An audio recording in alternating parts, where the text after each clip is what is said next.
Welcome to Surrender School.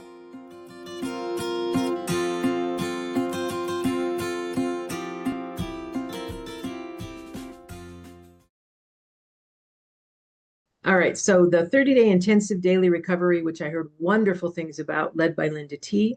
These are all recorded and out on the website. They actually went up like every night, which is awesome. So they are out there. I'm here. I've heard wonderful things about this. I went to the first 3 days and then my life kind of blew up. And so I didn't go to the rest of them, but I will go and look at the recordings because I've heard great things.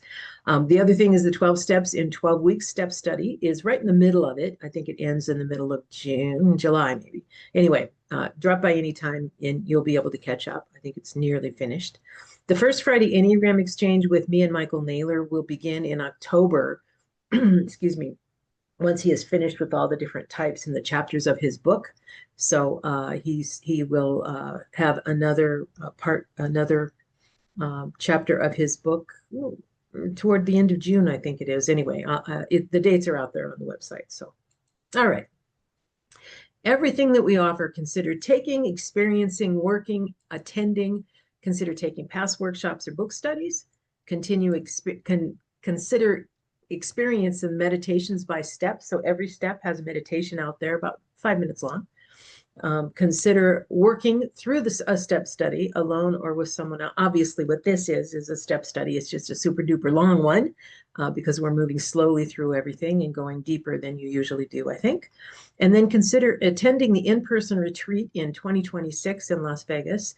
If you want to be part of the planning for that, reach out to Joy. It should be a lot of fun and very helpful and enlightening. All right. All this can be found on surrenderschool.org. Consider being a volunteer. Reach out to Lori B. if you have skills that you want to share or learn how to do something. We always take that. Any kind of help that you can give us would be awesome. Thank you. All right. If Surrender School has helped your recovery, please donate. There is a donate button at the bottom of the website's front page. We are a 501(c)(3) not-for-profit organization in the United States, which means your donation is tax deductible.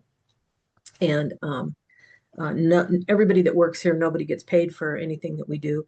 They're all volunteer positions, but we do have expenses like the website and the Zoom expenses and stuff. So please consider donating. And obviously, if we're going to do a retreat next year, we have expenses for that as well. All right. Consider joining the Surrender School WhatsApp. There's a lot of people out there that share and talk and all of that. You might also consider signing up for the daily Enneathought from the EnneagramInstitute.com.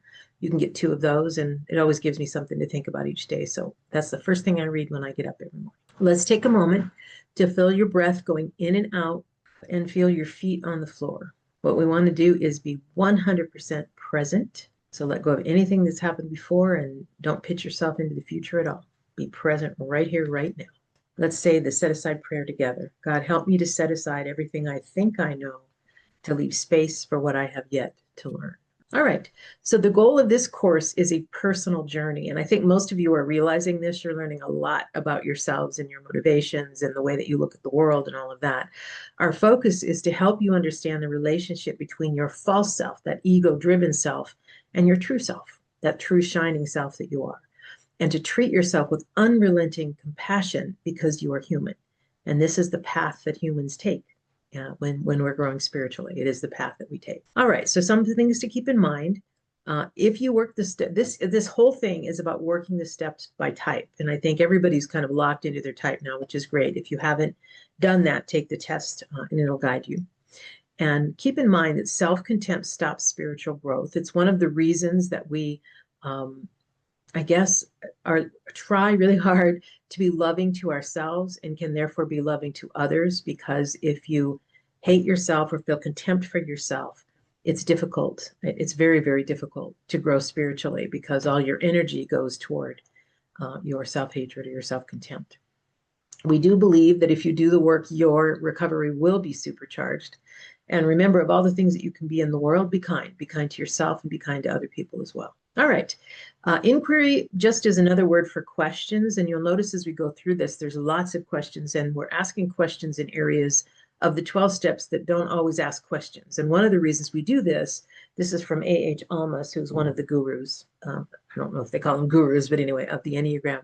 And he says that when we do inquiry, then we begin to see patterns as patterns and projections as projections, meaning like the stories we tell ourselves, we start seeing, oh, this is a story I'm telling myself instead of what reality is. And the more that you see them, the more that they can dissipate, the more that they will disappear.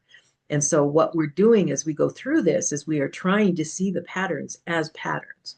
Michael Naylor sometimes says that those patterns are virtually indestructible and that they will jump up and defend us without our permission. So interestingly, we're in step 6, where we're basically getting ready for those defenses to be given away, to basically be dissipated or removed by a greater power that we will talk about in step 7. All right. One of the things I want to say, last week I was talking and I said something about that if you have a feeling that your feeling is not their problem, it's yours, and it's not your problem at all. If you want to have an easier life, this is the way you do it. Your feelings are not their problem. They're your opportunity to explore. So we don't want to get rid of feelings. And I think sometimes the 4s feel like, oh, if I could just get rid of these feelings. No. Feelings are great. Feelings are so informational, and they teach you so much about yourself and life and reality and all of that. You don't want to get rid of the feelings. What you want to do is realize that those are, when you have a feeling, that is an opportunity for you to explore further, right? So don't ask for those to be gone. Your life will be easier if you use feelings as an opportunity for exploration, as opposed to either like running with them or trying to force them down. Okay, the magic that you are searching for is in the work you are avoiding, is something that I had put up last week. And now, because of something Jennifer J said, it's like, okay, the magic you are searching for is in the work you are doing. The magic is there, and what we're doing is magical as we're going through this. So at least I feel like it is. But the key to that is absolutely just notice, don't judge. Just notice. Oh, I see what's happening here. Right? No judgment. And really hard to do for all of us to do that. But that's what you want to do. That's how you get rid of the self-contempt. Okay, last week and the week before, we talked a bit about this. Look for your type just real quick and you'll see it. And this is kind of a summary, if you will, of all the things that impact you, not all the things, but some of the things that impact you as a type. So let's look at the 2, because there's a lot of 2s here. The passion for the 2, which is what has caused your problem, is pride. The underlying emotion for 2s, 3s, and 4s is shame. The basic fear for the 2 is being unloved, or in some cases unlovable. The basic desire is to feel love. What you are uncovering and what you are seeing is tied to these, or at least one of these. And Dave, you shared in WhatsApp, it's like, oh my God, it's specifically tied to these, right? So the 8 is pretty obvious that it is. The others, I think it is also. So what I'd like to share on is any shares on how the racket that you did ties back to any of these basic fears, desires, and so forth. I'm going to use an example before we go. This is that opening share. We're in big room where we share. So what I want to do is I'm just going to go ahead and share on mine. The example that I used was with my husband wouldn't put the dishes in the dishwasher, and I would rag at him all the time. So the persistent complaint is that he didn't put the dishes in the dishwasher. My reaction to that was to bitch at him about it, right? Like every day. That was the way we started our day. You didn't put the dish in the dishwasher, I bitch about it. You didn't put the dish in the dishwasher, I bitch about it. And at some point, it's like, this is great. The cost, and that's what we're going to focus on, right? The cost to me is that, what a shit way to start your day, right? Always bitching at somebody. That's a great way to start your day. And the benefit is I got to feel superior. I got to feel in control, right? I got to feel in control. And guess what? my main desire is to be in control. It's like, oh my God, it's right there. Okay, so what we're going to share on is any shares on how the racket, which you've been working on, right? And the cost and benefit of that ties back to the basic fear. So you're not going to share about what the racket is, because that's what you're going to do in the breakout room. But did anybody, as you're going through this, find out? And Dave, I'm going to ask you to explain what you said, because that's a good start, so everybody understands that. If you don't mind doing that, because what you put in WhatsApp, I'm going to ask you to do that if you would, so everybody understands what it is I'm talking about. My example is kind of a stupid example because there's worse things. So Dave, go ahead if you would. Okay, so people don't do the jobs that they'd agreed to do. They don't take their commitments seriously. I feel angry about that. And we're talking just about how this relates to our basic fear or our basic To the basic fear, basic desire. Yeah. Yeah. The basic I, emotion, all of that. Yep. yeah. So my passion is lust for intensity. So I suppose if I didn't take on so many commitments myself, I wouldn't have as much intensity, because I'm really busy. I do a lot of different things. I volunteer for a lot of different things. I do a lot of service work, and that kind of feeds my, look at what a big deal I am that I'm doing all this stuff, right? But then when other people aren't doing their jobs, and then I will take on their job too, because I want to be the hero in my own story, but I can also feel superior to those other people. Look, they didn't do their job, so I'm doing it for them. So, I don't like being controlled. I don't like having the feeling that things are out of control. If there's stuff that is supposed to be done and it's not getting done, well, somebody's got to do it. So I guess I'm going to have to do it. These things are all tied together. It does make me feel vulnerable when people are not doing what they're supposed to do. And I don't like that feeling of vulnerability. So I'll just fix it right away by doing it myself. Okay, and since we're talking about it, let's do cost and benefit, because the really and truly of the racket, the real juice of the racket is in the cost and benefit, Yeah. right? Okay, so what is the and once again, the cost is, and Sarah, I want to tie back to something that you sent me earlier, right? When this is about you yourself, there is still a cost and benefit because it keeps coming up. It's there, it's there, it's there, it's there, it's there, that repeats, right? So Dave, what is the cost to you when these people piss you off? When Yeah. when I've your got, reaction is the persistent thing is they didn't do the job they said they'd do. Your reaction is right. So that's the persistent yeah. complaint. Your reaction is anger. Yeah. What's the cost and what's the benefit? Like the cost is I'm overcommitted and I feel exhausted. My resentment creates distance from others. I don't do as good of a job at my own tasks because I'm doing other people's tasks too, and it makes it harder to trust people, which I already have a hard time doing, but this makes it harder. Okay, and I want to say, here's what's interesting is even though, right, as an eight, you now don't rag on people, like you're not in their face all the time. But if you still carry it with you, there's still a cost there, right? Because Hmm. even if they don't know your distance from them, you know you are because you're pissed at them, right? So Yeah. you know that, right? And the benefit, what's the benefit that you get from feeling this way? Well, one I mentioned earlier, I feel like I'm the hero who saves the day. Mhm. I feel superior to others. I'm the responsible one. Also, I have an excuse for underperforming. If I didn't do that Oh, great of a job at my own task, well, it's because I was doing all these other ones that weren't right. supposed to be mine in the first place. Absolutely. Now, I want to add to that too. The benefit is to your ego. It's Yeah, really interesting because you are capable of distancing and saying it makes me feel like a hero. It's really the ego that's feeling like a hero that says, look how important I am. Look how I'm doing all these things." And that's not our true self who's saying that, right? That is the no, ego part of us. That ego structure is jumping up without, even if it's not loud about it, it's still jumping up saying, look what a hero I am, right? yeah, That's the benefit. That is what you get out of it, right? And yeah. we don't even realize that until we analyze it, which is why, by the way, we've been doing the racket. Thank you, Dave, for doing that. I know I put you on the spot. I appreciate I it. have one more too. Okay, go ahead. It reinforces my need to be right because I can say, see, I knew I couldn't trust people. It's better to be strong than to be vulnerable. And that ties right back. Absolutely.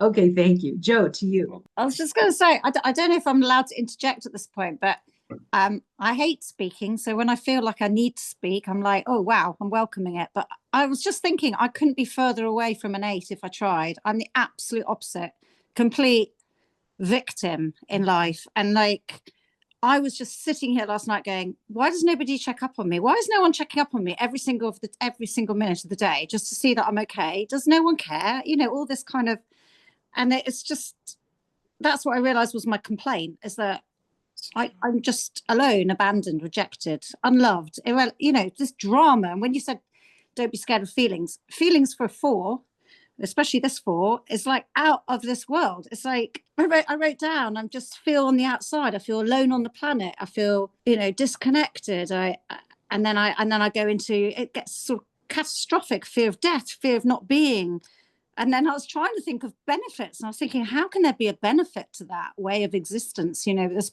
permanent doom and kind of, you know, why doesn't anyone care? And it's like, because I'm literally victim mode, wallowing.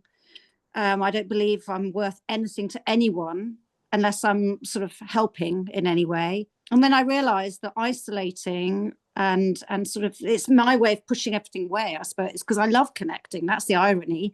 It's like two opposites. I love being connected to people, but I think I'm so scared of being hurt because I'm so easily hurt. Like I was hurt by something very minor by my son this morning. I'm so easily hurt because my feelings are so acute that I think that's why I do it. That's why I kind of, you know, so push everyone away and then wonder you- where everyone is. Did you do a racket sheet? Okay. That was my muddle of a racket. Yeah. Oh, That was no, my no, number that's one fine. No, racket. but okay, so what you're talking about is big and the racket is little.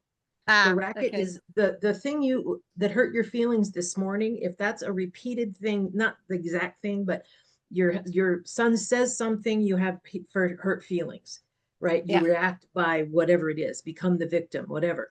That is what you do the racket on. It sounds so weird. So we started with like, it can be little things because once again, when Bill W. started all this, he was with gutter drunks in a weekend. It's a different animal right now. And what the reason I started with the racket is because I really want people to be able to find one specific little thing that nonstop, this keeps returning all the time. And maybe like my sister and my cousin argue about Christmas cookies. So they would year after year make Christmas cookies and it would turn into an argument over what was a real Christmas cookie. I finally stopped making cookies with them. It drives me absolutely insane. Why are people arguing about the same thing year after year after year? You got to be kidding me, right? But to me, that's a luxury. Those sort of complaints are a luxury. For me, it's like everything's just catastrophic and no one cares. I mean, that's the thing. It's an absolute catastrophe. Okay, It's not, I can't even get to little things. Well, I guess the point I'm making is you have to get to little things if you want it to change. Okay. If you leave it big like that, it's too big. It's too big to be able to handle. That is the reason we did the racket, because the racket is over something, one little thing that keeps repeating. And this is what I'm going to ask you to trust is if you can figure out how to do this with one little thing that just keeps coming up, you can grow it to where you understand the rest of it. Because it is so difficult to handle the big thing. It's just almost impossible. So you pick one thing. And Michael Naylor says this all the time. You work on one thing at a time. And as a matter of fact, the next slide I'm going to have is on here. So hang with me, Joe. You're in the right place. Absolutely in the right place. All right. Thank you, Joe. Thank you. Tamara, to you.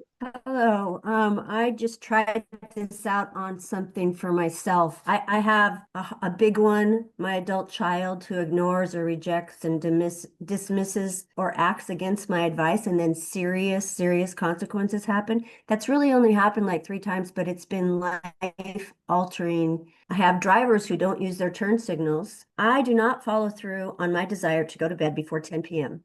This is ridiculous. And it is a daily thing. So I guess I'll do that one.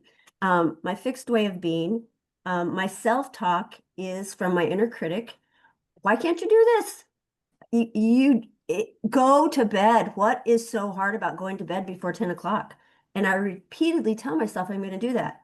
So what's the cost? Deep tiredness, self-blame. I'm less effective.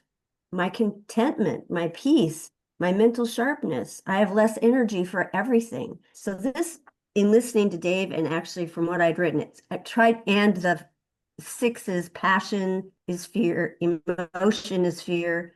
My desire is to find support, security and support. And my basic fear is having no support. So through that lens, the payoff is why am I up? Well, I'm usually scrolling through interesting things on Facebook or whatever. So I'm getting a dopamine hit. I'm kind of giving myself this support that I'm wanting so badly. I'm seeking it outside of myself. I give myself an excuse for not doing the things I'm trying to avoid doing, the procrastination and the indecisiveness, because I'm so tired. I can tell myself I don't have the energy for that. And so that kind of helps me stay in my secure little bubble, but it's so unsatisfying. And then it just a vicious loop of beating myself up because you could have gone to bed earlier and then you could have done this, but really I'm trying to avoid it. It's sick. Anyway, so When I decided to do that, I go, what is something? This is a persistent. I mean, I've talked to therapists about it. They're like, oh, well, just right. I'm like, yeah, but it's so ridiculous. So I can see how the power of these really deep fears and needs are driving this really outwardly ridiculously simple thing to do, just shut off the light. And I want to say what happens too is there's this soupçon of self-hatred that is there, that's almost a punishing. There's something I can't even describe it, but it's there, and it's like it's almost like you would miss it if it were gone. And I can remember No, the it's like first that time. internal. Yeah, It's the it's in emotion. your head. It's the 100% in your emotional, head, but it, what's it called? The emotional drugstore. yeah, that there's Yeah. something there. Yep, absolutely. And yeah, so I'm hearing you 100%. I can't wait to hear once we're through 7. I can't wait until we're done with 6 and 7. I know we're taking it really slow, but that's because what you're talking about, Tamara, is exactly what happens. You go, oh, I see it, right? So, and then you just go, okay, it's good. I see it. And I see there's a bit of self-contempt there. Maybe we Yeah. work on that. So that's awesome. Awesome. Thank you so much. Thank you very much. Thank you. Jasmine, to you. Okay, so for me, mine was my character defense is pride for one as a 2. How does your ego think it helps you provide sense of self-worth by being indispensable to others? So that was what the example said, and it's true. My ego believes that I won't be devalued somehow if I have this persona of being, I don't know, it's like the pride just creeps in and it just takes over because of my original abandonment and neglect. Play myself up, then I don't have to like be vulnerable and try to get that need met. I don't know. It's hard to explain, but it's a defense, obviously, and it's combating the feelings of feeling unworthy. So I think underneath it all is really a self-esteem issue. But anyway, it caused me to be disconnected from other people, not have healthy intimacy or relationships. I feel overly responsible. It's kind of like there's a wall here, and it costs me my peace because it pushes me into workaholism and just being overly responsible, overly scheduled. My feelings are always unprocessed because I'm always behind that wall of pride. So nothing is being resolved, which could eventually lead me to relapsing. So that's what it cost me in the end of it all. What do you fear about letting it go? I fear Too far. We're not doing that. We're still, what is the benefit that you get? if I let it go, I could get genuine connections to people. Okay, but we're not talking about letting it go. If you keep doing it, there's just, you're getting a payoff from doing it. And that's all the further we've gotten is the payoff from doing it. Not the future. Right now, this is a persistent complaint that keeps happening. I'm involved in this. And for a 2, usually it's I give too much. I'm doing too much. I'm right. So what is the payoff that you get for that? like a self-esteem hit, probably, like, and I get to not have to rely on people or be let down. I feel like the benefit is like not having to be disappointed. It's weird. I don't know. No, I don't think it's weird. So here's the thing though. So the 2, it's like there's almost this connection or pendulum or something between feeling bad about yourself and pride. There's like this almost swinging pendulum, and it's like I don't want to feel bad about myself, so I do things so that I feel good about myself, which makes me proud. And then I'm humble, and then I'm proud of my humility, and then I'm humble. So it's almost that, and that is exactly what happens with the 2. That's exactly what happens. So what we're trying to do is see that, because what happens is the action jumps up, that ego jumps up to defend you without your permission, right? But there is a pride there, right? That and all of us have this, I can do it myself better in some form or other, but the 2 is a slightly different animal, I think, than the 8 is. But so what you're saying is absolutely right. So we're doing the racket right now because the racket says for this persistent complaint that I have about whatever it is, and that fixed way of being that I always react, has a cost and a payoff. And I know that I keep bringing it back to that, but once you get that, we can move on to the other. So that's what today is about, that. Okay. And I think if you guys don't mind, I think we're going to move on. Keep your shares because we're going to share it more later. But I want to cover a little bit to make sure that everybody feels comfortable. Everybody good with that?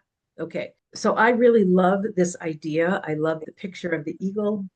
And I love the fact that the eagle who chases two rabbits catches neither. And the reason that I'm bringing this up right now, when we work step 6 and 7, and most people, there's no such thing as working 6 and 7. Basically, in usual 12 steps, you do 4, 5, and then you read 6, 7, and then you jump right to 8. And we are really taking a lot of time to focus on 6 and 7 because that's where the gold is. That's where the real change can occur.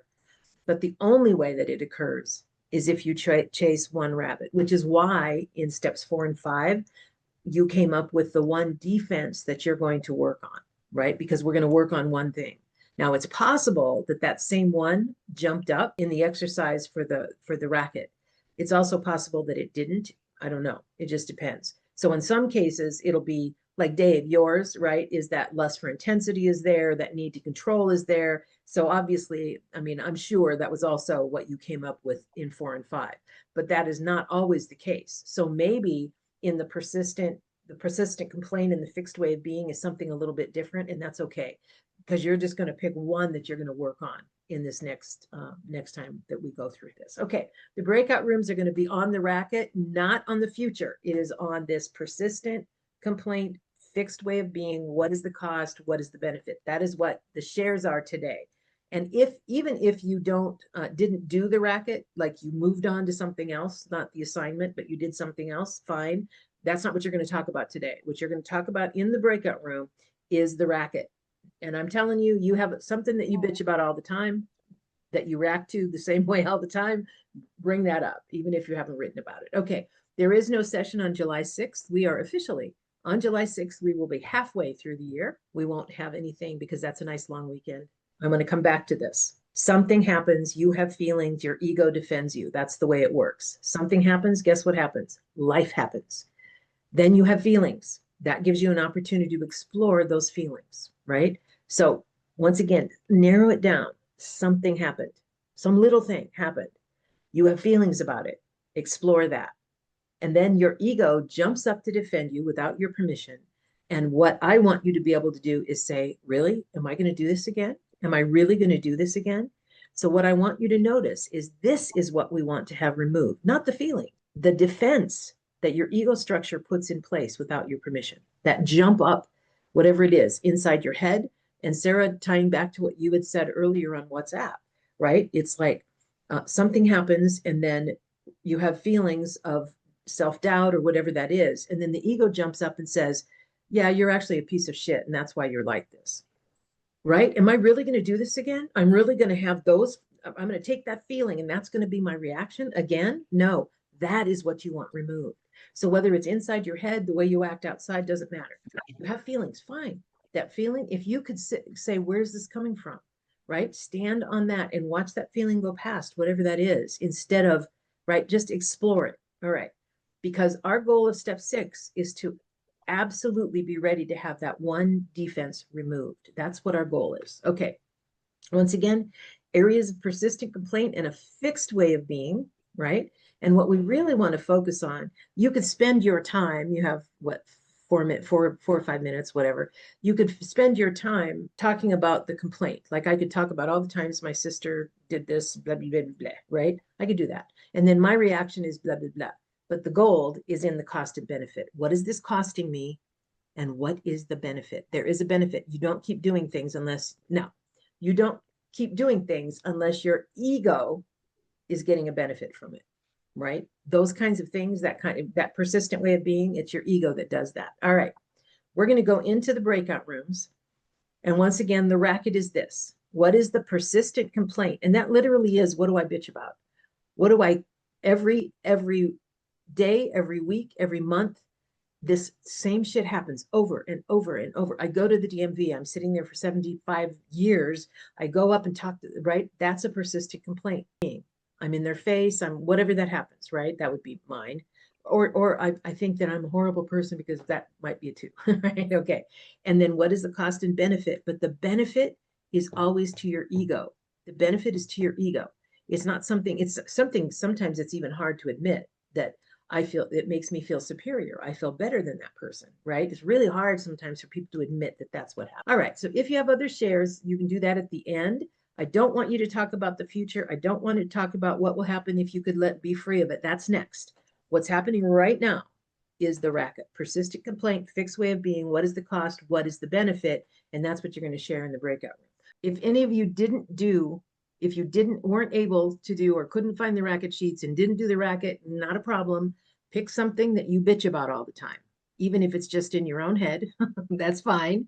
And then talk about how do I react to it, that's fine. And then let's explore what is the cost and benefit.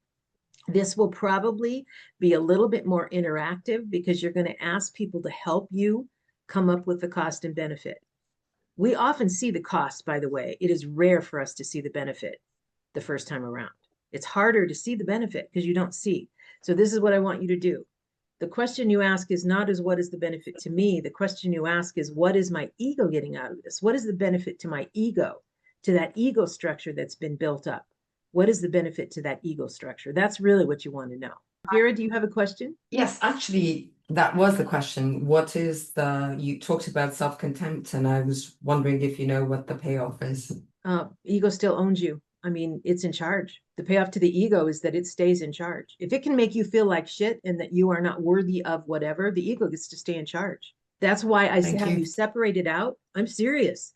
I'm 100% serious. That is actually what happens. And what we want is we want the best of me to be in charge of the rest of me. Does that make sense, Vera? Yes. Okay, excellent. Thank Very you. much. And once again, a little bit more interactive. If you want it to be, don't ever get your feelings hurt about this. The ego structure, the only bad guy here is the ego structure, not you. Go ahead. Katya, you have a question before we go? Yes, I want to say very quickly, I was writing down some things about me, okay? For example, I feel lonely, for example, but that's not a persistent complaint. Or is it a persistent complaint? And then you No, said sort that's a of, feeling. That's sort a feeling. of a feeling, I don't know the word, like putting myself down. That's another story, no? Yeah, I think those are all stories. Share. What you want is something in your life. Does everybody else get it? It's like something that you bitch about. Maybe nobody else bitches. I don't know. I bitch about all kinds of shit. So it's something But that it's not happens in this your one. life. It's something different, correct? Yes, it's different than Okay, that. that Yes, I that's a want to feeling. assure that. And this is something I find interesting that a lot of people can't separate what is a feeling from Yeah. all the other stuff. I'm not even sure that I'm good at it. I don't bitch about anything. I'm just in permanent fight or flight mode. That's why I don't get this. Joe. Well, I'm not a therapist, so okay. I got nothing. So anyway, all right, we're going to go to our rooms. Go ahead, Sarah. Complaints and the stories we tell ourselves, could they not be the same thing? Like, I feel like I do tell myself this constant story, and it's me complaining to myself about how not perfect I am all the time, basically. Okay, so thank you. This is so something happens. Let's say you step in a mud puddle, something happens, right? There is a feeling, whatever that feeling is. Mhm. And then the ego jumps up and says, you know why that happened? Because you're a piece of shit. That is the ego who's trying to stay in charge, right? So that's how that happens. But once again, even though I think you said it's all the time, there's something that happens that triggers that. Because let's say you start your day and you're like, this is a pretty good day. I'm saying my mantra, I'm feeling pretty, and then something happens. And then you have a feeling, and then the ego takes over. And that's what we're trying to look at. And then to say there's a cost to that, which is I feel like shit the whole rest of the day, but there is also a benefit to that. And that is that the ego stays in charge. Does that make sense?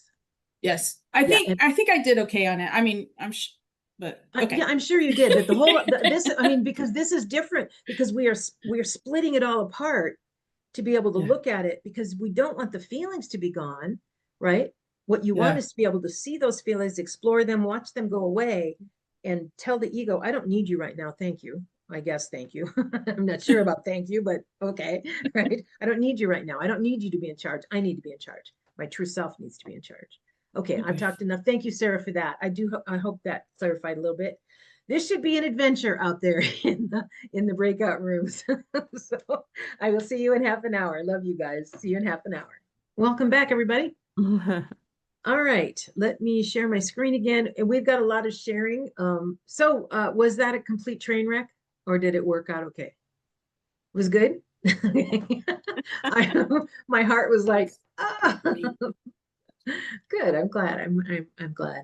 I do want to say before I start sharing again, for some people, this is exactly where they are at, and so it's a perfect time for them to break these things out and all that. And for others, it's not, and it's okay, because we'll do this again and again and again. Just save a racket sheet, because at some point in time in your life, you're going to need it, because we all do. I can't even tell you the number of times I pull it out and go, because I finally just get sick of bitching about it. I get sick of the fact that this happens over and over and over and over and over. You've got to be kidding me. And I sit down and do a racket on it. It's very, very helpful. Okay, so let me go ahead and share. I want to talk for a second about the racket, and then I'm going to move on to the assignment and so forth. So first of all, the racket, what you have uncovered so far, and what you've uncovered is the benefit to your ego and the cost to you. That's really what the racket is about. We all have situations that we bitch about, either internally or externally. I'm an 8, so there's lots of external bitching.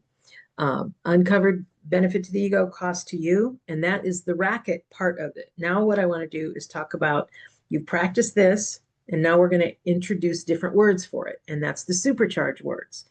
This translates, the benefit to your ego translates to, how does your ego think it helps you? How does your ego think it helps you? The cost to you translate to, what does it cost you? Now, the reason that I'm saying they're supercharged words is because of the assignments once you're in here, and this is step 6, inside Supercharge. You'll notice at the bottom, there are questions. How does your ego think it helps you? What does it cost you? Now, I split those out as the racket because I want you to, because otherwise what happens, just like they skip over 6 and 7 usually, right?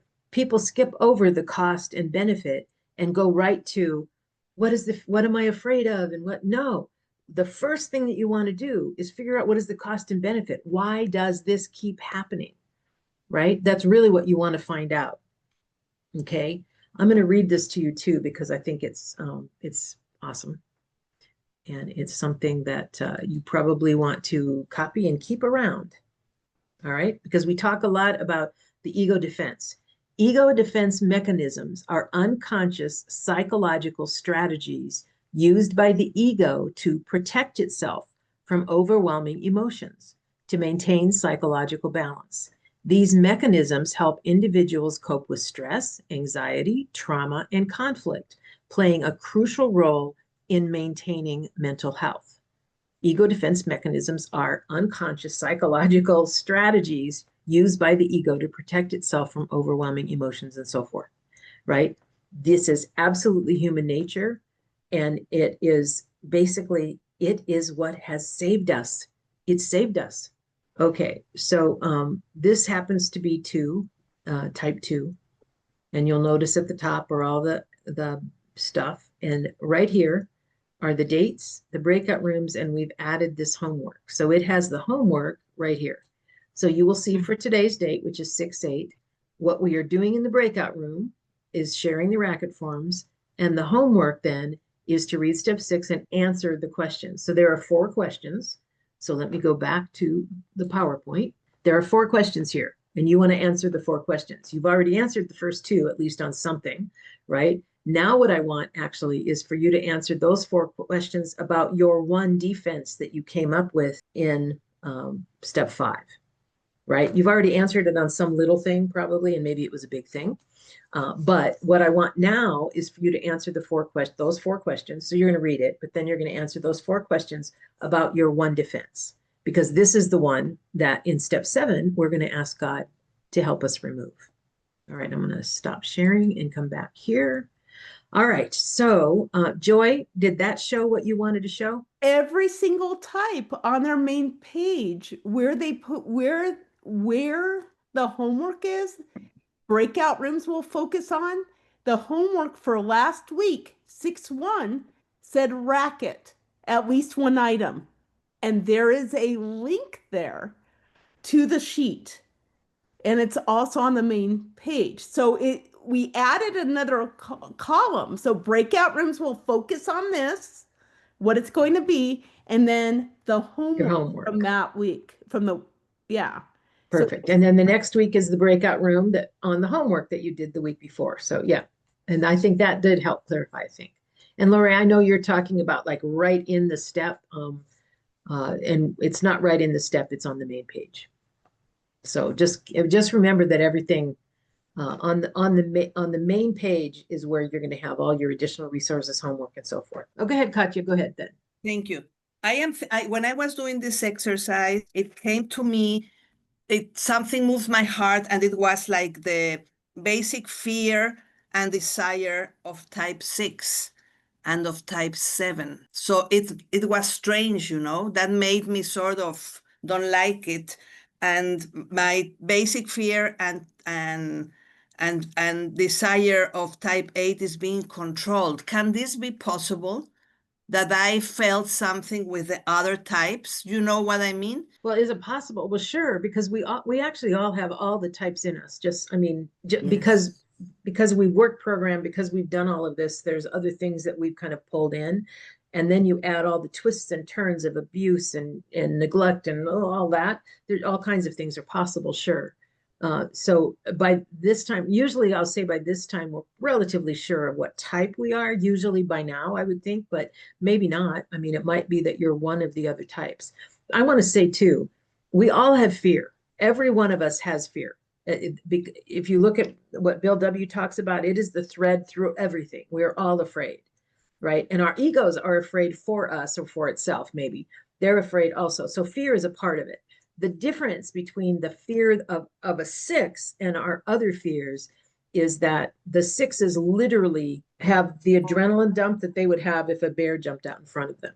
Until that is controlled, there is physical adrenaline that happens when they're just thinking about tomorrow, right? That isn't what happens with most of us. We'll feel fear, but it's a different level of fear, and it's a different animal. The English language is really irritating because the same word can mean 45 different things. And since your first language is not English, Katya, it's even worse, because you know what I mean? Because you're trying to figure out what does this word mean, right? So yeah, it makes it even harder. But yeah, I think that's a natural thing to do. Just hang in there. Just keep hanging in there. Thank you, Katya. And I have one last comment. The fear of the type 8 is being controlled. I mean, if I learned I was a codependent person. I wanted to be controlled. I wanted somebody to take care of my life and rescue me. So what I am scared about, it just made sort of a click, Yeah. I wanted to be I am codependent, and now I am scared of being controlled. I didn't get it very well. So it's possible you're not an 8 because I can't even imagine that. No, everything else is okay. Is an 8. Oh, yeah, I cannot. I mean, what, Cher? And I can't. I mean, yeah, I can't even control myself. I don't even allow myself to control myself. So yeah. But thank you, Katya. All right. So I think Richard, you had your hand up, and then Lauren, and then Tanya, and then Dave. So Richard, go first if you would, and then Lauren. Okay, thank you. Okay, Thank you, Cher. I appreciate that. I just wanted to say, I was really religious, if you will, about doing the homework and, following the order of the things that we needed to do. And then we had the discussion before the breakouts. And that was so helpful to me because this enormous light bulb went on when it came to, as you put it, what is the benefit to my ego? And I thought, oh my God, of course. So thank you. That it was so enormously helpful. Thank you. Yeah. So there's two things really to take home from this. The first is that the benefit is always to your ego, not to your true self. It really is, because that always.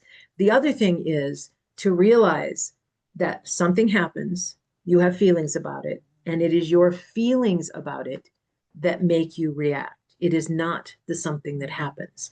And that is the other lesson that I'm really hoping we get out of this. Joy, do you care if I share a little bit about what you and I talked about? Not at all. Okay.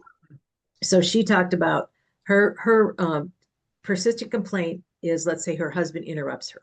She basically gets mad, or when she was younger, she used to cry, but it would interrupt it, right? It's like, okay, so how does she react, right? So I said, okay, let's look at the feeling there. And the feeling is that I feel less than. Husband interrupts her, she feels less than, and then she reacts however she reacts. And so what I said to her is, do you see, first of all, he says whatever he says, he interrupts. The fact that you feel less than is what is making you react. That is what's making you feel bad. That is what's making you cry, or that is what's making you jump back in his face, or whatever it is that you do, is the fact that you feel that. That is a story you are telling yourself. So what's the story? The story is, I am less than. I'm not important. I'm not loved. That's the story that she's telling herself. That is the feeling. That's the area that you explore. Beyond that, then, right, is the reaction. So then I said, imagine if you could do something that, and this is like the next two questions after that. Imagine if he could interrupt you and you could just calmly, that's what he does. He interrupts people. Okay, right? And then he finishes interrupting, whatever. And then you continue with what you say. And there's no emotion tied to that. Think of the freedom that is there. It is that feeling. And that's what we want to explore, is the feeling, right? And it is the feeling that is making you react, is not the something that happened that made you react. And if we can separate, and once again, so much of this is just separating it all out and figuring out, because there's things we can control, things God can control, and things nobody can control. I guess God can control everything, but you know what I'm saying? There's some things we can control and some things we can't. So, but if we can split it all out and kind of take a look at it, then we're better off. Good? All right. Thank you. Thank you, Richard, for that. All right, Lauren, to you. Hello. Yeah, I wanted to say that what you did beforehand was really helpful too, especially getting out that sheet and focusing on just a couple of items, almost like the kind observer sheet of looking for signposts in when people were sharing.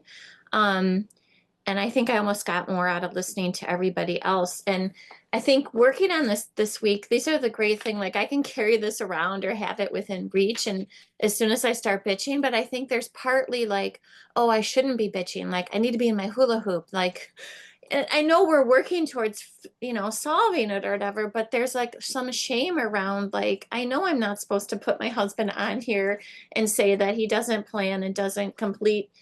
Like my example was he cuts the grass, which he loves doing, probably to get away from me part of the time. And he throws it in the bed, but the seed heads will go in there and then my beds get weedy and the mulch gets covered. That's really typical of and that sounds stupid. The money's like, anyways, but it's this week as I've been watching for those things between myself and my own actions and his actions, of course.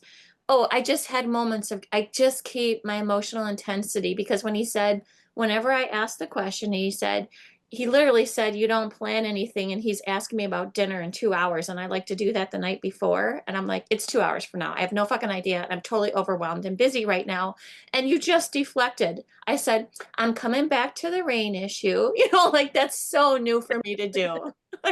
And then I just feel like, oh, you did such a good job. But it's helping. It is helping. So anyways, I'm glad. this is hard. It is, and I'll tell you, the racket sheet, I mean, I have to be just like I had to be on my knees to come to program. I have to be at wit's end before I will do the racket sheet. And I know that it helps, but I have to be to where, okay, really, this is the way I want to live my life, seriously, and then I will do it. It takes that much. I mean, because it's not, I don't know, I guess maybe there's a line in Funny Girl, I haven't suffered enough. Okay. Yes, I'm a musical theater buff. Okay. All right, Tanya, to you. Hi. This was a question. I sort of forgot my question because it was before the breakout rooms. But I Okay. know it has to do with the chart, the sheet you had. I know that I'm a 7 with an 8 wing, and I know I love to be in control. And when I did my step 5, 7 questions I couldn't relate to at all, but so I chose to do like 2 8 questions. So I mixed my questions and then I did my 4th and 5th step, because the control thing is a big deal for me. But on the sheet, like the type 8, I understand like the emotion is anger and my basic fear of being controlled and my desire to turn my own course makes perfect sense to me. But I'm struggling with the 7, I don't understand, you know what I mean? The relationship there when I was trying to figure out, okay, my emotion is fear. The basic fear is being trapped in pain. I know that. It's a lot of it's about avoidance. And I know my mission statement or the mission line is to be in the present and experience now. And yeah, I get the idea that like I always want to find something else to do and plan for the future because right now is too painful or my past was so painful. I'm afraid to sit in that pain again. And so I'm not, it's just not, I don't know, it's not clicking for me somehow. So my basic desire to find fulfillment, I don't understand. Could you just Yeah. say it, explain it how you usually do? Because usually when you explain it, when you go through the chart, it makes sense. So it wasn't making sense to me today. That's what I was, that was my question. I just still haven't put it together. I think you're an 8 with a really strong 7 wing. They're very It close. And the sounds like it. numbers on my number chart is only like 2 points difference. It's like I'm 25, telling 7 you, and 23, yeah, 8. because So it's yes, and almost this and the full. wings can be very, very strong as we get older, right? So Right. some of it is, yeah, just by what you're saying, I'm very serious. I really do think you're an 8 with a strong 7 wing. So I can talk to you about being an 8, right? That sense of control and all that. And also the desire, when I was younger, I don't do this anymore, to kind of pitch myself into the future because this, especially when I used to travel the world because I'm a homebody and I took a job where I traveled the world and I loved being there. I even loved seeing all the stuff. And eventually I was, a million miler, so I had decent air seats. So I don't know what I was bitching about, but I bitched all the time about it. Anyway, but I look at that now and I think everything, I didn't live in the present at all. Everything was pitched into what am I doing next week? Where am I going next week? Blah, blah, blah. It was just all of that. And I think that was an escape for me because, Mhm. right. And it sounds awful. I'm like, oh, woe is me. I had to travel, but that's how it felt. Right. So, but the idea here is at that moment in time, I probably would have said I was a 7. If somebody had explained all that stuff to me, I think I would have said that. So I would recommend that you look at this from an 8 perspective with a really strong 7 wing, Okay. right? All right. Because usually 7s, when I talk about fulfillment, this idea that because they want to, it's like everybody wants to be constantly joyous and constantly fun and constantly all like that. But this idea of the fulfillment that they're feeling for the 7 is that there is something out there that will make me feel joy all the time. Well, Like that's definitely big. Yeah, I'm like my motto is explore endlessly, live passionately, and love fearlessly, what something like that. But I love to do new stuff and deep dive into stuff. So I really resonate with the with the 7, yeah. yeah. Oh yeah. But I do not want to be controlled. So that's for sure. It's those are the two. 7, 8. They're like Well, neck and neck. So it's really funny when I talked to Michael Naylor because I was interviewed by him like early on, and he said, maybe you're a 9 with an 8 wing. And I was so happy. I was like, I would love to be a 9 with an 8 wing. He goes, yeah, that's a sure sign that you're not a 9 with an 8 wing because because our initial feeling is embarrassment because somebody has seen us, right? That's that initial impression is like, oh no, people know that I don't want to be controlled like I ever hid it from anybody, right? Anyway, thank you, Tanya. And we'll talk again, seriously, but take a look at that anyway. Thank you. okay. Thanks. Dave, to you. Okay, so I'm an 8 with a very strong 7 wing also. I was first replying to something Katya said, but it also ties in with what Tanya said. So first of all, I want to say for Katya, I've gotten to know you pretty well in the step work we're doing, and I have absolutely no doubt that you're an 8. So that's that's my decision is that you're an 8. So, but no, we did some step work together. To me, there's no question. Um, but the 7 wing is very strong for me and probably for Tanya too. It sounds like for Cher too. But where it says basic desire to find fulfillment, I've known lots of 7s. I've been in sales. When I was working, I was in sales for almost my whole career. I worked with lots and lots of 7, and my experience was they never felt fulfilled. That's why they were always looking for the next thing, the next big adventure, the next big sale, I mean, most of the 7s I worked with, they would sell something and then right away forget about that sale. It's like a lot of the work was following up with customers and doing the customer service work. Well, they didn't like doing that because it wasn't interesting, it wasn't exciting. They wanted to make the next sale, the next one, the next one, and keep getting that adrenaline hit from it. So, to me, fulfillment was feeling like this customer got everything that they were looking for, and I Mhm. did a great job in helping make sure that happened. But the sevens didn't care about that. They just wanted to go on to the next one, the next one, the next one. So that adventure, to me, that desire to find fulfillment, it kind of ties in with that passion of gluttony, is that I can't get enough. I can never get enough. So I just got to keep going after the next thing. So if you have that feeling, and Tanya, your description of your mission statement or whatever it was, I don't remember the exact wording, but that sure sounded like a seven to me. And as far as the six goes, I think Katya said you thought, some of the fears of six tied in with yours too. I mean, I'm married to a six, and I can tell you she doesn't like being controlled either. So, we have different reactions to it. My reaction to somebody is trying to control me is that, okay, that's not happening. I'm going to control them. Her reaction to that feeling of being controlled is different from that.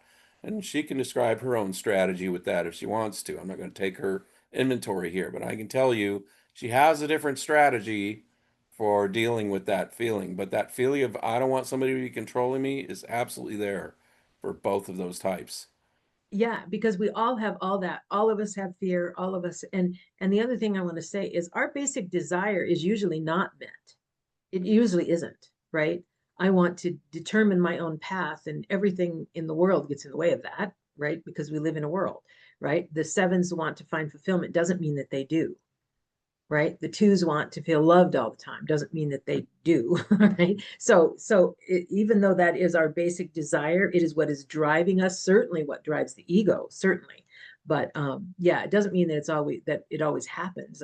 We have moments of that, sure. And that's why we're in a 12-step program. So cool. Thank you. Thank you, Dave. Sarah, to you. Hi. I think I did mine wrong. Well, I think I did some of it wrong. So, like, one of the persistent complaints I have is about myself, like about I'm like, oh, I'm too old. Like, that's something I'm always telling myself. I'm too old to do things. Even though I know that but see, now I think I'm getting confused with like that being a story I tell myself, which I know is something. So, because I know I'm not like logically too old. So I think I struggled with the complaint part because I feel like the person I complain about the most is myself to myself, excuse me. And so, anyway, I don't know that I did it right, I guess is what I'm kind of realizing. I mean, my group was really nice and no one said, "Oh, Sarah, you really fucked that up."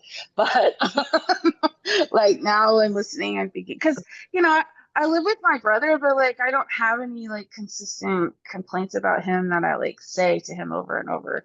I don't know. I mean, I do have some things that I wrote down. Like I think if people listen to me, that their lives would be better. That's definitely something I definitely believe, whether or not it's true. And I do complain about that. So anyway, I just wanted to share that. I think I did it wrong.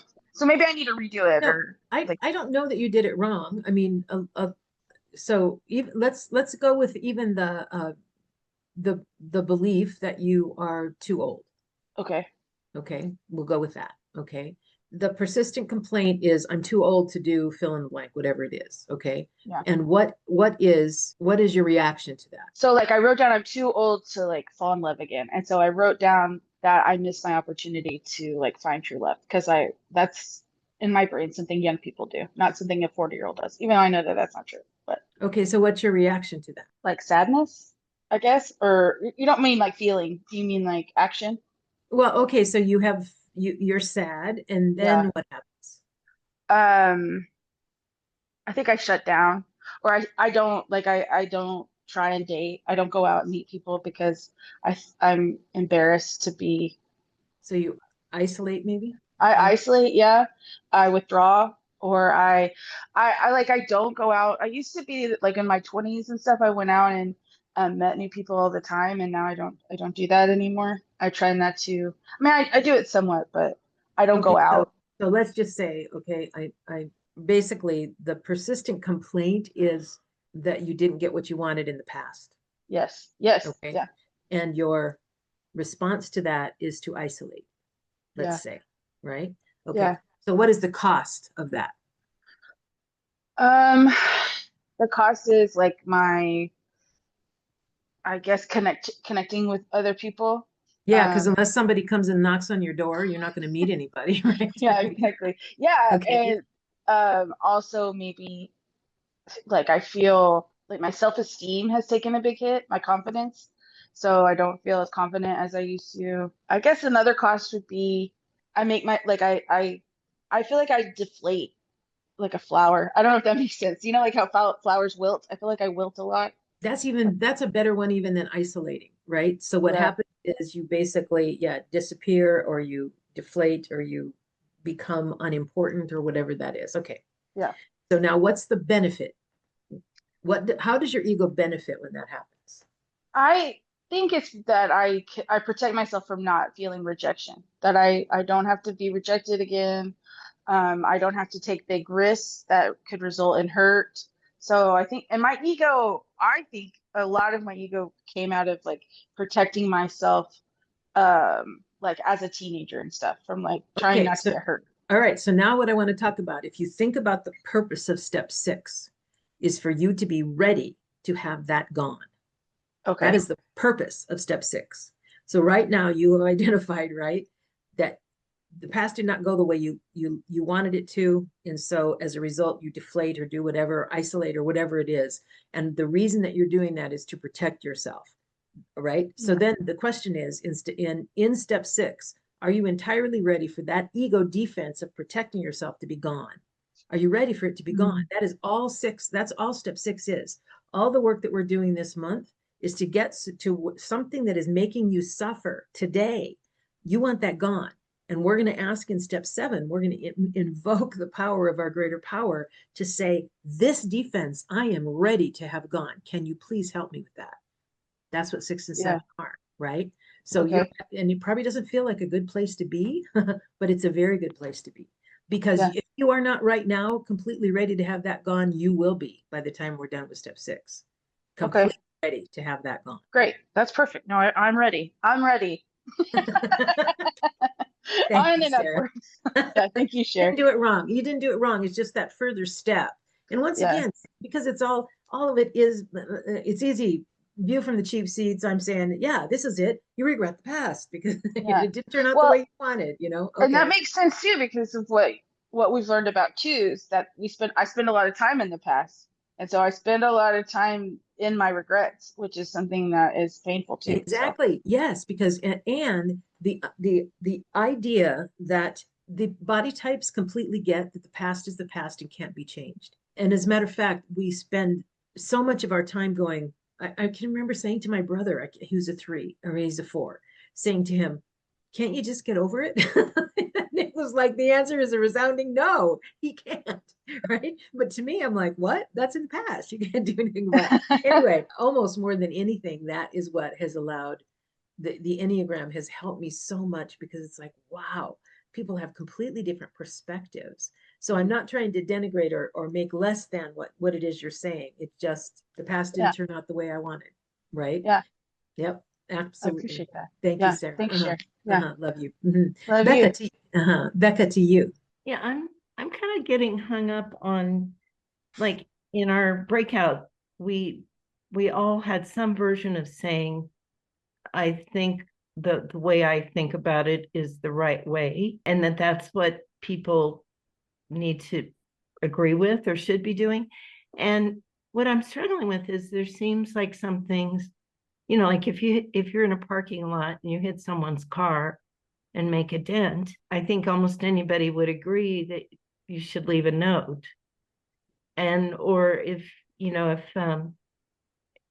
10 people are agreeing to get together at 1, showing up at all sorts of times is not considerate. And so getting interrupted. I can't remember who was talking about getting interrupted. And it's like, oh, I think it was you, Joy.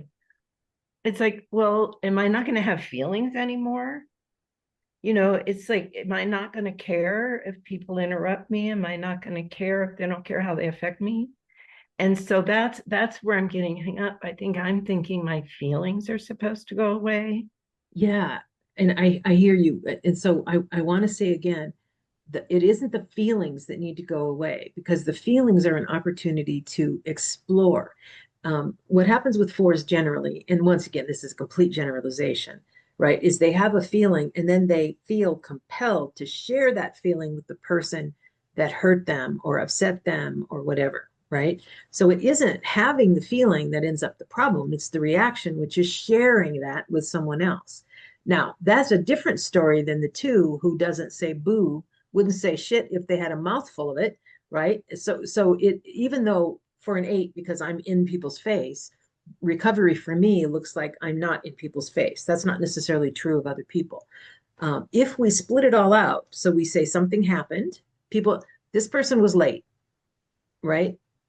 Everybody else showed up on time, but this one person was late. I'm going to use your example, right? Everybody else, we agreed to be there at 10. Everybody was there at 10. We're ready to start the convoy.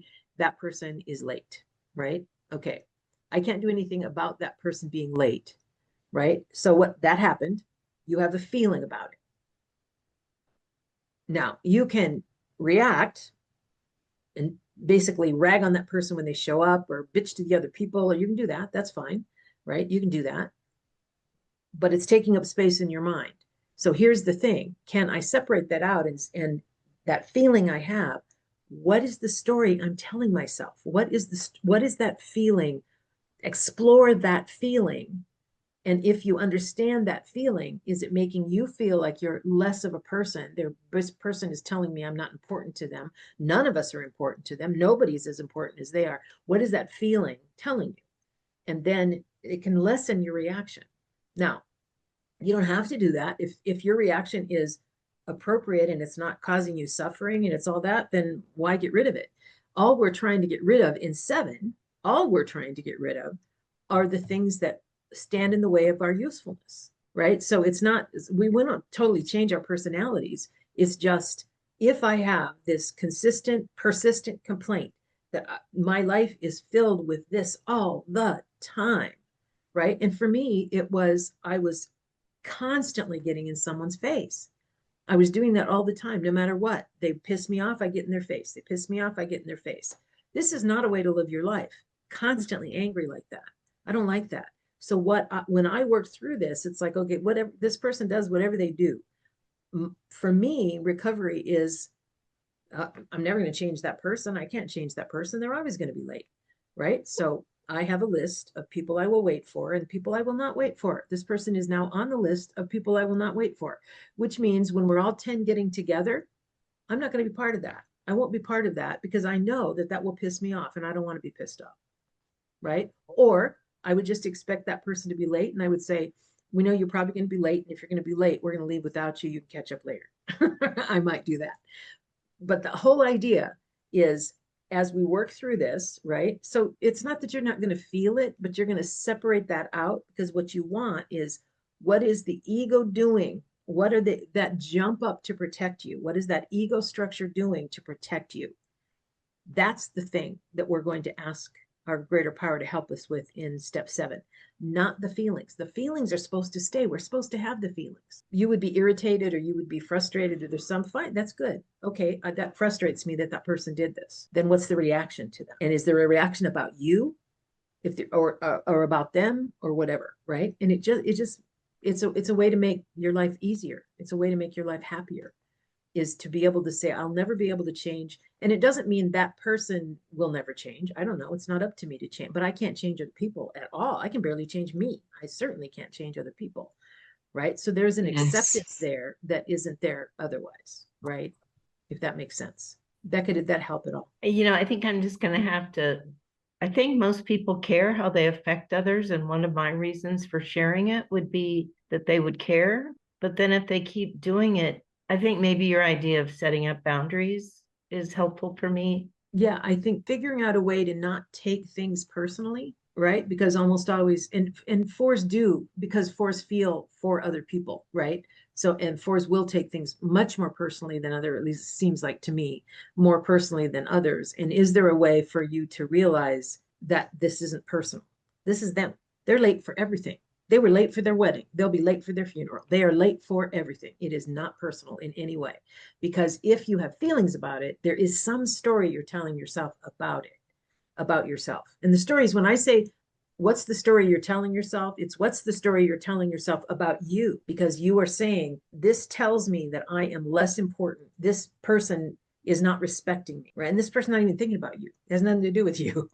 They're just always late. So no, it doesn't mean, and it doesn't mean that you're never angry or I'm not even saying that. Basically, I'm just saying, right? It's like that choice. Do I want peace in my life or not? Do I want to be happy? If we believe God wants us to be happy, joyous, and free, I am a lot happier when I'm not living angry. So you know what? That person's always late. Yeah. Can I do anything about it? Yeah. I can put them on a list that someone I never wait for. That's what I can do. At this moment, is there anything I can do? No. I can be pissed off, but I don't want to be pissed off. I want to enjoy this day, because if I'm pissed off, then the whole rest of the day I'm pissed off. I don't want to be like that. So guess what? I will not take control. Don't look at me. I'm not going to say, should we leave or not? Somebody else decide. I'll ride along. That is not the default for me. But I know that, I'm not going to carry the flag that says, okay, we're all leaving and that person's not. No, I'm not going to do that. I don't live like that anymore. I used to do that all the time. I don't live like that anymore. And my life is so much better than it used to be. But this is not a natural thing. And we're not, these things that we're going to ask our greater power to help us with, they're the things that will make our life better, right? That's why we're asking for it. And once again, if it doesn't get in the way of my usefulness, if it doesn't, because to me, can you imagine coming to this for a year? You've almost been here 6 months now. And I was pissed nonstop. It would last 2 weeks. Everybody would have been gone, right? So it's like, no. So I can show up lovingly because I don't and this is a gift from my greater power. This is not me. This is me actually saying, this absolutely gets in the way of my usefulness. Can you please remove it? It literally is the way. And you're not asking for the anger to be removed. No, well, I'm not asking for the irritation to be removed. I'm just asking for the behavior. And literally, when that jumps up, I say, thank you, ego. I understand how you feel, but you know what? I don't want you here. I don't need you right now, right? I needed you as a child. I don't need you right now. You need to simmer down, right? I'm just going to accept that this, right? I have to work through it. So that, I guess there are some people that are like maybe Mother Teresa or something. I don't know, but I'm not that. I'm not like the Dalai Lama, nothing like that. Right. But I don't. So it isn't the feeling I'm asking. I am not asking for the feeling to be removed. I'm asking for the reaction to be better. That's what I want, because the feeling doesn't get in the way of my usefulness. The reaction is what gets in the way of my usefulness. I yell at you once or twice. You're not coming back. Are you kidding me? Right. It's like that. So it's like that it is the reaction. It is that the reaction to the feeling. So it isn't the feeling. It's my reaction to the feeling. Because it's not the shit, it's not what happened that we're reacting to. What we're reacting to is the feeling, and the feeling is there because it is a story I'm telling myself. So let's say in the one you're talking about, the guy comes late. The story you may be telling yourself is that means I'm not important. Or at the very least, I'm not important to that person. And you may be the most important person in the world to that person, right? They're just late all the time. Right? But we take it personally. We tell ourselves a story and then we react to the story, whatever that story is. That's what we're trying. And once again, it's not going to be everything. You're not going to change everything because no, you're you. But there will be 1 or 2 or 5 or maybe 10 things that you go but we work on them one at a time.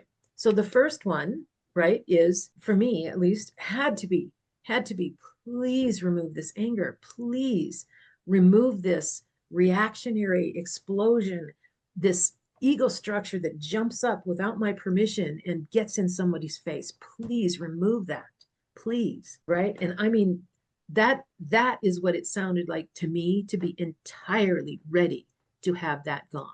Not 15 things, 1 thing. And I am entirely ready to have that gone. That's what step 6 and 7 did for me. Great, thank you. Thank you, Becca. That's why it's important, by the way, that you pick your one. We don't pick it for you, right? I say, maybe look at these things that are tied to your type, right? Maybe there's something there, right? And maybe you pick the easiest one first, or maybe you pick the one that fucks up your life worse, the worst, right? Okay. Joy, to you. So I wanted to say a few things. First, I think this specific thing is harder for fours than any other type. Me too. That they definitely, their feelings, oh my gosh, and what those feelings say about them. And that's, I think, the words that I'm kind of putting together is when my husband interrupts, what does that say about me? When somebody is late, what does that say about me? And Can I interrupt you? yeah, What is the story you're telling yourself that it says about you? yeah, it's not true most of the time. Right. Well, almost that specific thing, it's not true none of the time, right? Okay. Yeah. So when my husband interrupts me, it says to me that I'm less than. And I think that story is different by type. Yes. To an 8, fucker, he's not going to talk over me. Maybe you're going to talk over him. But it says that I'm not respected by him. I'm not loved. I'm not worth it. All those things that I thought I got over, but I didn't realize this was happening until this form. I thought that I have come to a place in my life as a 2, which was so amazing because when I was beating myself up before, even though I didn't know it, I had done kind of the racket thing and I stopped doing it. Anytime I beat myself up, and that's what I did all the time, talk about, I complain about myself. I always thought I was at fault. Even when I wasn't in relationships, I placed it must have been something about me. This is wrong with me. Well, what do I get out of that? What does that say about me? It says that I'm less than, I'm not worth it. And what do I get out of that? I get so much. I mean, I get to talk about these things. I get attention. I get to, feel better than, because I wouldn't do that, or the reason that, when someone's late, what it used to say about me is, yeah, the same kind of things. I'm not worth it. I'm not. Now, I want to talk about one thing. When my son interrupts me, it's a fear, right? But then again, what is that saying about me? Since it's not true 100% of the time, it's a fear that he's not going to be okay. His life is going to be horrible because he can't have relationships. And I'm telling myself all these stories. Maybe it's going to be true, but probably not. He already does have some relationships that he keeps. When we look at this and we see what we're telling ourselves, and we know that it's a lie, that again, that's what I used to do when I beat myself up all the time. So I am a 2. That's unusual. Now I'm pretty confident. I act a lot more confidently, not all the time. Still there's a little bit of this when my husband interrupts me once in a while, and I do run away crying once in a while. I still do that. So, because I'm telling myself stories that aren't true. Anyway, I'm still stuck in it. Thanks. And I will say what's interesting with the 2s too is it's like that's that proud of being humble. Right? Yes. So I think all of us probably have something exactly like that. I just haven't sat down and said what that is, but yeah, cool. I just want to say one more comment about that. So I used to feel less than, and I used to feel so much better than the people that felt better than, right?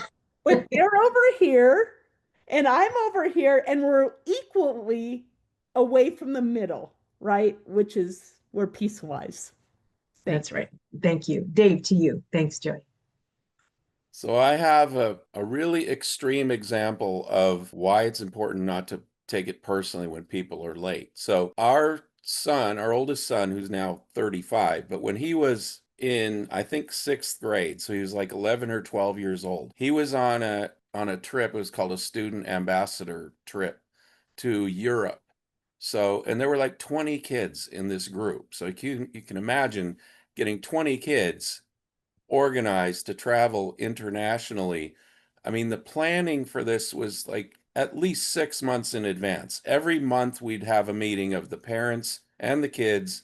Okay, this is what we're going to do. This is the order you need to do things in. Get your passport, and get your airline tickets and get your, all your ducks in a row for this trip, right? So They get to the airport to take off, and I think they were going to fly to like New York before they went to Europe. And they're at the airport, and everybody except one kid is there.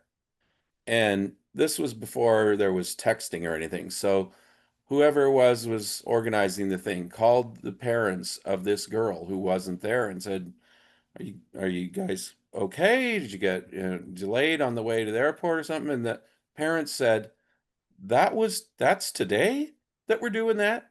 I mean, they've been talking for months about how we're going to do this, when we're going to do it, when you have to be where, what you have to do prepared. That wasn't that kid's fault. The parents were totally clueless about what was going on and not paying attention, whatever their situation was. It was the kid, so I want to say sometimes it's, your family of origin had a lot to do with it, but they're not going to have 19 kids be late for their plane because one didn't show up. So that girl had to find another way to get to New York besides going with the other 19 kids, to New York before they went to Europe. But it was mind blowing to me. Parents would be that out of touch. Oh, that's today? Well, we've been talking about it for months that it was going to be today. Anyway, I would hope that girl paid a lot of attention on the rest of that trip to what are we doing now? Where's the rest of the group going? When are we going to be there? Because the trip didn't start out well for her. She did end up making it. It just showed, that they weren't trying to disrespect everybody in that group. There was something else going on. Maybe the parents were on drugs or something. I don't know, but And the girl is a 12-stepper today. yeah, she's talking about her Parents. family of She's origin here being talking about all her parents fucked up today. and yeah. Thank you, Dave.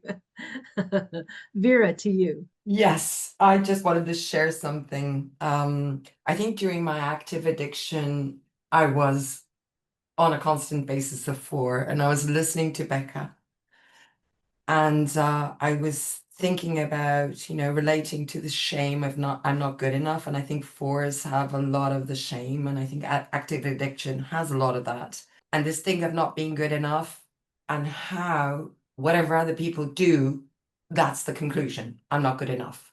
If I were good enough, other people would respect me. And so I was reading Michael Naylor, and I think it's on his one of his on his blog, whatever, something I was reading, and I was also listening to you, Cheryl, a while ago, talking about that reaction of being like, I'm not going to wait for someone that has been late 3 times, and how you address it as an 8 is so very different from what I addressed it, in my 4 times. Ended up in rehab, and I asked them, I said, I don't need to stop drinking. I need to learn assertiveness skills, which, is a beautiful thing when you're, and the thing is, I heard at the time, Vera, you're actually a doormat with teeth, which is a horrible image. And then I was listening to you, how you would respond to a situation like, I had many in my life. I had four teenagers, which was like a nightmare. And then Michael said something, this isn't about you're flooded once you're in that shame feeling. You get flooded.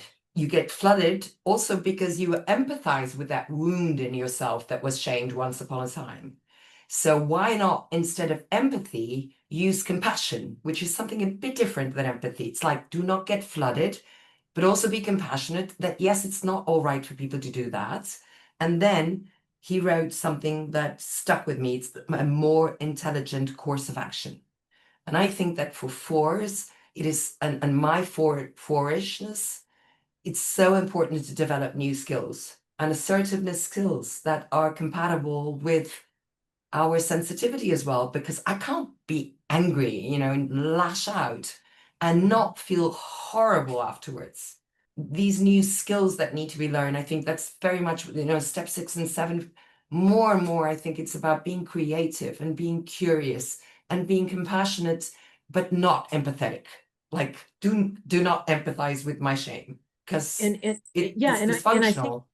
and one thing that's really interesting there is the 4 has a 5 wing, and the 5, one of the beauties of the 5 is this ability to detach, right? So when you talk about being flooded, right? Can you imagine if that, maybe that is the thing, the defense that the 4 is asked to be removed, is that just being flooded by all of that, whatever that is. And the gift that you then get is the ability to detach from that. And because it sounds ridiculous for me to say, so you have this feeling and that's a place to explore. And if you're flooded, you can't possibly explore. I think that's what Joe was talking about earlier.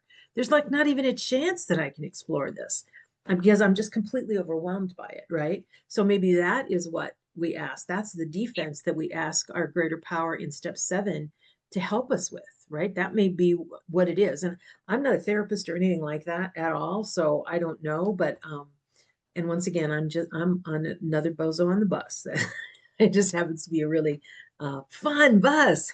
No, but I mean, the curiosity that you were mentioning, you know, in other words, is basically this. I think that I need a sponsor to do that. I don't think I can do that because I think that when I'm flooded, all I need to know is that shut up, do not do anything. Yeah. You know, Yep. because you're flooded, so you know better than that, and just call my sponsor and do a 10-step. And exactly, and that right there is growth. It's huge growth to be able to do that for sure. Thank you, Vera. Alhan, to you. Hello, thank you so much for paying attention to step 6 and 7 and teaching us all of these. I was thinking, because of my fears and the pride I had in so many different levels, I was too humble, if that makes sense. Like when people abused or said mean things to me, or when they asked me to do something, I didn't answer or I followed. And maybe that was too much pride in me to be so humble. I will not get hurt. But then I think after I start feeling a little better about myself, I had more confidence with coming to these rooms. Maybe a healthy pride grow in me, and that healthy pride helped me to be balanced.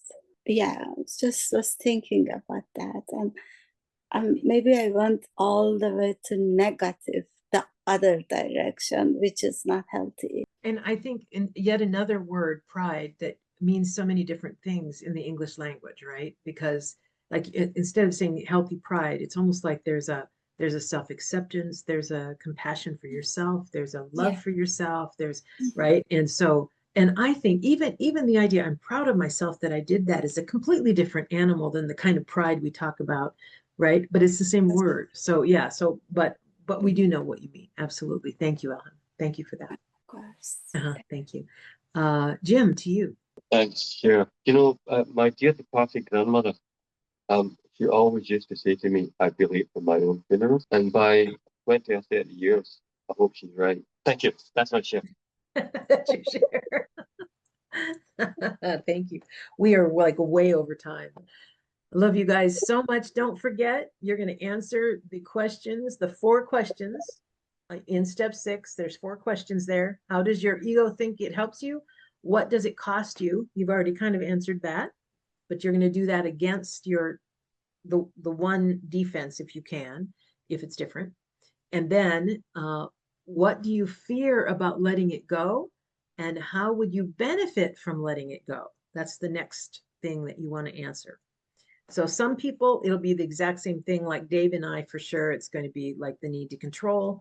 I've already kind of answered it for that because everything in my life is that. So, and then I'm going to say, okay, what do I fear about letting it go? Which is tied to my fear for sure. And then how would I benefit from letting it go? So we're going to paint that picture of what does it look like if I could let this trait go. And we're still in step 6 all the way to the end of the month. So we still have some other work that we're going to be doing, but that's the next step. Everybody good? All right. Thank you. Love you guys. Thank you so much. Thanks for recovering with us.